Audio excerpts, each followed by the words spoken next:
Pagod na po ba kayo? Oo, pagod na sa asawang robot. Pero nagpaalam naman ako sa kanya. Sabi ko mag-ano na ako ha, magbalot-balot na ako sa tamang panahon. Payag naman siya. Anong balot-balot? Mag-ano mag-impake na ako. Ah, talaga? Napag-usapan niyo na po? Oo, napag-usapan na namin. Napagod na ako eh. Hmm. Parang pares tayo dyan ng kalagayan sa buhay, no? Ayun na. Yung asawa natin, parang ano lang, ka-boardmate.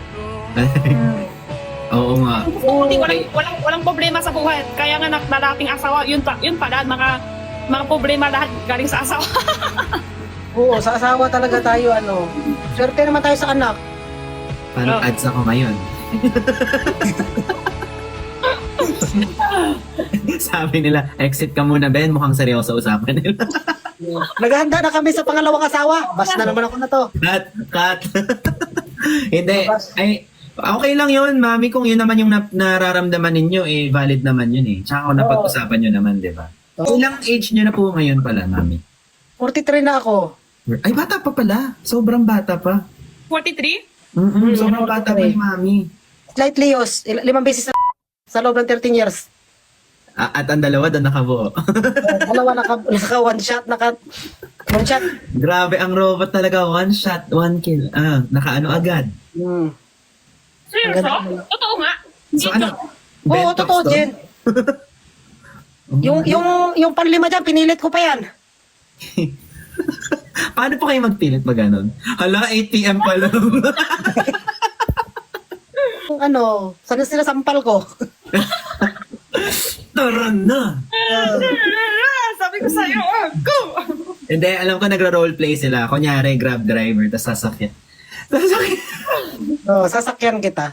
Yeah! Oo, ganun man kasi 'di ba ano naman kami yung 'di ba aksidente nga yung asawa ko. Kaya wala nang ganun. Ano po yung asawa niya? Aksidente 'di ba siya? Aksidente. Pero pag ganun, di ba, kaya pa naman. Diyo! Hindi na nakapektuhan ng kanyang parts of the body. Ano yan? Lahat? Hindi po ba paalang yung apektado pag ganun? Oo, pero hindi na siya masyado. Hindi, I think nagagawa naman po ata ng paraan yun. Hindi na siya ano. Activating. Ano yung activating? Walang gamot ganun, pang boost ganun. Hindi baka mamatay siya eh, wala akong driver maghatid sundo sa akin. Ay, sa heart pala, nakakaano pala ng heart yun, no? Ano? Ano kasi siya, puro major operation sa kanya, 4 na beses.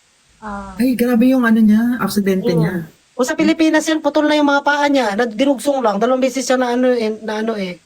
Bakit nga po ulit siya na aksidente? Lasing? Hindi, doon sa trabaho niya sa bundok, nagputol ng puno. Akala ko kayong dalawa interviewin ko, ako pala yung interview nyo.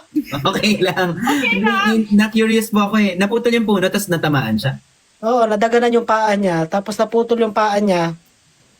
As putol talaga? Dinugsong. Dinugsong. Kinabitan ng bakal.